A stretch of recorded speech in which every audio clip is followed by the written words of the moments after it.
Hey everyone, and welcome back to the Storyist.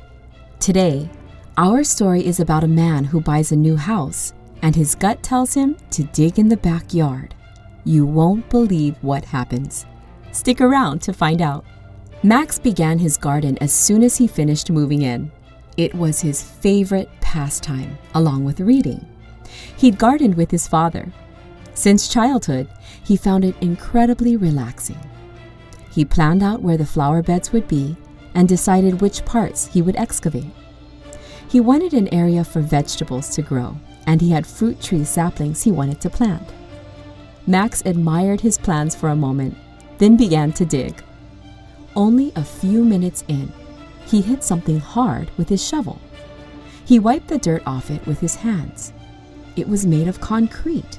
It was an incomplete part of something. He tried to pull it out, but it wouldn't budge. It must have been something huge. He looked for the building plans of the house. They'd given it to him when he'd moved in. He unrolled the large paper and studied it, but found nothing out of the ordinary. Whatever was down there was secret. He looked online for a metal detector expert. The detector found whatever it was to span across his garden. He hired a digging crew to help him. They dug around the part he'd found. It revealed some sort of circular cover. The men put a crowbar underneath the object and put their weight on it to hoist the cover up. It gave after some effort. The cover rained dirt as they flipped it over. Underneath was a concrete tube and some odd configuration of metal. Time had long since caused the atrophy of the material, and it had rusted. They realized each piece led to a piece below it. They were stairs. The owner of the home volunteered to go in alone. He didn't want anyone else to get hurt. He descended cautiously, afraid the stairs would fall apart under his weight. The bottom of the stairs revealed some sort of bomb shelter. It had a hand-operated ventilation blower and filter, a toilet, water containers, ancient food supplies, dusty beds, emergency escape tools, radio equipment, and a first aid kit, all covered in dust. The discovery was exciting, but its novelty soon wore off. The diggers left, leaving Max and his shelter alone. Max decided he could use it as a place to go read. He liked the quiet of it, the separation from society. He wanted to be alone with his books. There was plenty of rubble and debris from the reinforced concrete walls. He worked for hours gathering it all up. He swept the floors and repainted the walls.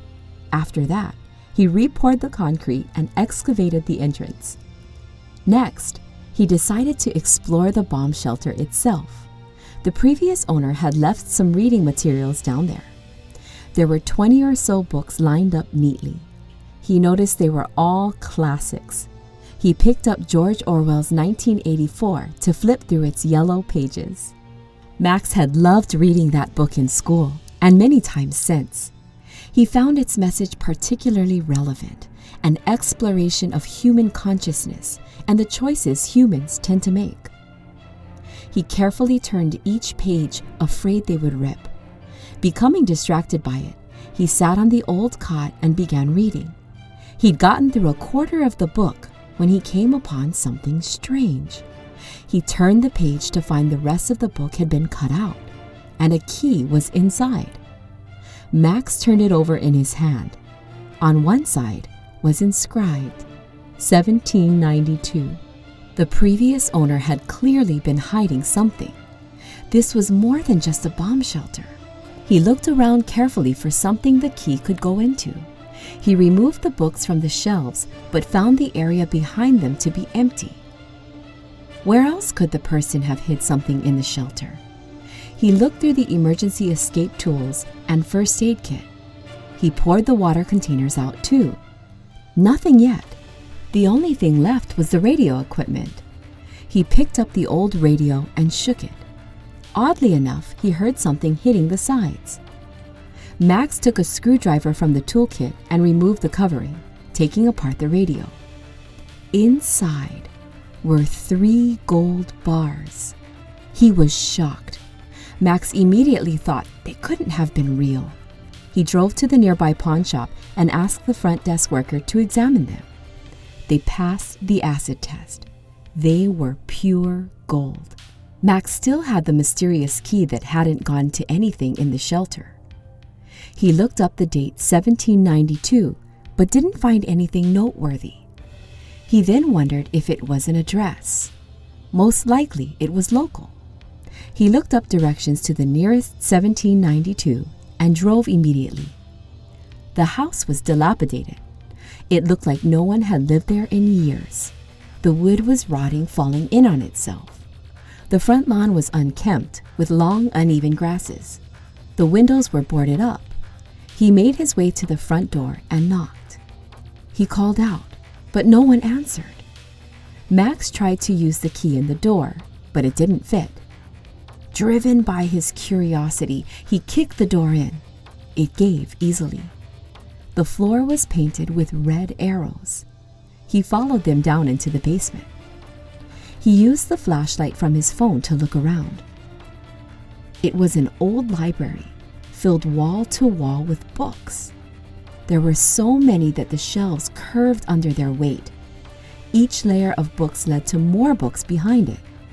It was the biggest collection he'd ever seen.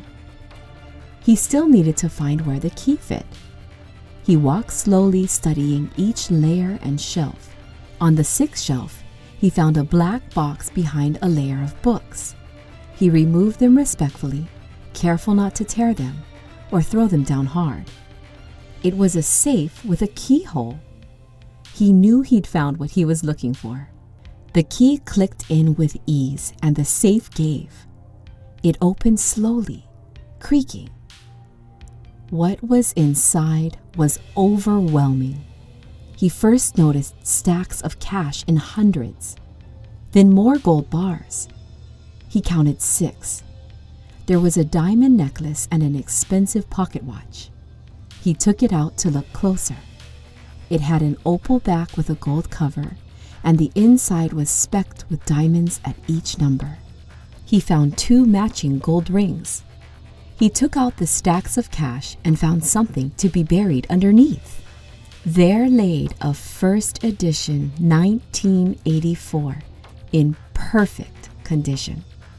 He stared at it in awe. Max first thought how valuable it was and how much he'd get from selling it. Then he realized the owner had considered this a treasure, something to protect from the awful world. He realized how little humanity could understand something so beautiful. He cursed himself for even considering selling it. He wondered why the owner had hid it. Maybe he wanted to keep it safe from everyone else. Perhaps it was the owner's intent to pass this down to the next pair of hands that would lovingly turn its pages and soak in each word. Max realized that its value didn't come from the price.